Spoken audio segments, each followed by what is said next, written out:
The Little Mermaid. Once upon a time, deep down under the sea, lived a little mermaid. She lived with her father, the Sea King, in a palace made of blue coral. Her favorite food was sea biscuits.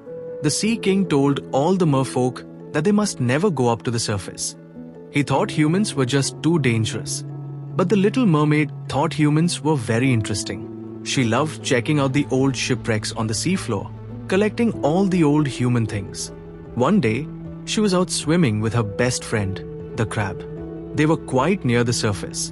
The crab kept telling her to keep her head in the water where it belonged.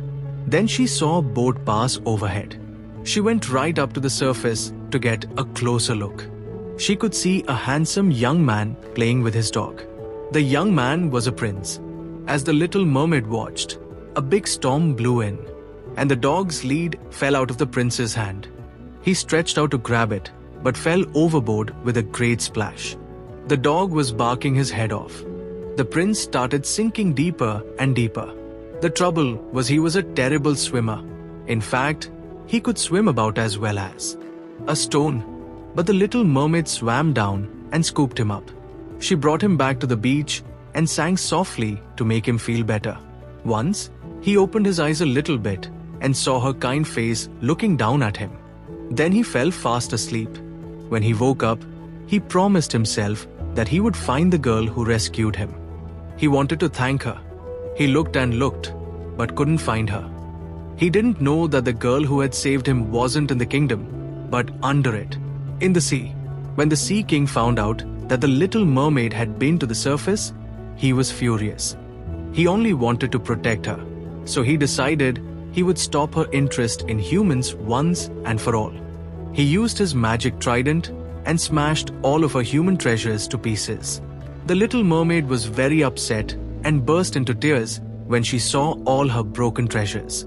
Then she thought how fantastic it would be if she could just go back to the surface one more time to look for more. One day, she was out swimming on her own when she met the Sea Witch, who said she could turn the Little Mermaid into a human for 3 days. Now, there's an interesting idea, she thought. The Sea Witch worked her magic and turned her mermaid tail into legs. She swam to the shore and, as you can imagine, it wasn't easy without her mermaid tail. When she got to the beach, she had to learn how to use her new legs. The prince was walking his dog along the beach, and suddenly he saw the Little Mermaid. He realized that she was the one who had saved him. "Please come to my castle, so I can thank you properly," he said. "Oh, yes please," she answered. "I've never been to a human castle." At the castle, she was given a beautiful new dress and some jewels. At a grand dinner table, she was served lots of different foods, but she didn't like the look of them very much. "Not hungry?" asked the prince. "Not really," said the Little Mermaid. "By the way, what's this?" she asked. "It's a burger, of course," said the prince. He was a bit surprised at this. The next day, the prince took her on a carriage ride. She was fascinated by everything she saw and wondered how everything worked.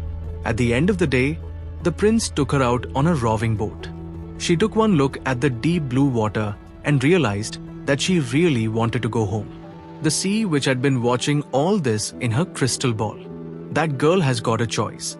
She either lives as a human or a mermaid, thought the Sea Witch.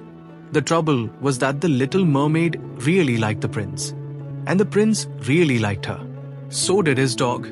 Then suddenly her best friend, the crab, swam up to the side of the boat. He looked sad. Then she knew what she must do. She knew she would miss her family and friends far too much. So, she thanked the prince and told him she had to go home. Just as the sun went below the horizon, her legs turned back into a tail and she was back to being a mermaid. Then she felt really hungry and she couldn't wait to eat some yummy sea biscuits. She swam happily back to her family and friends in the coral palace deep under the sea. After all, that's where she really belonged. Moral of the story: one should follow your heart and believe in the power of love.